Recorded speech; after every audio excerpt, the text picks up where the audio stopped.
Grupp ieħor ta' immigranti ġew rilokati l-erba' filgħodu lejn il-Ġermanja.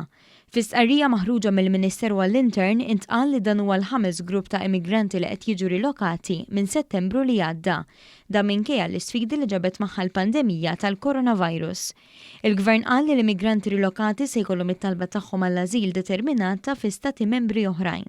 Il-Ministeru għall-Intern qal li l-eżerċizzju ta' rilokazzjoni sar b'koordinazzjoni mal-Kummissjoni Ewropea wara li Malta talbet biex ikun hemm qsim ta' responsabilità tal-immigranti irregolari li jaslu fix-xtut Ewropej. Il-Gvern saħaq li rilokazzjoni tagħti opportunità lill-awtoritajiet Maltin biex inaqsu l-pressjoni fuq iċ-ċentri tal-immigranti u jindirizzaw id-dewmien fil-proċess tal-ażil. Il-Ministru għall-Intern Byron Camilleri qal li l-Gvern se jkompli jaħdem biex jonqsu l-waslit tal-immigranti.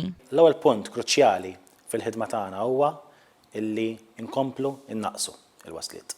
U dan qed nagħmluh b'mod effettiv b'ħidma kollaborazzjoni anke ma' pajjiż ta' transitu bħal huwa l-Libja. Però mbagħad jibqa' l-fatt illi kellek xi immigranti illi minkejja li naqsu n-numri xorta waslu Malta. U allura ngħaddu għat-tieni punt fil-ħidma kruċjali tagħna li nikkooperaw aktar ma' pajjiżi Ewropej sabiex jieħdu uħud minn dawk l-immigranti. Fi żmien li ġej hemm wedjiet u pjanijiet biex isiru aktar eżerċizzji ta' rilokazzjonijiet lejn stati membri oħrajn.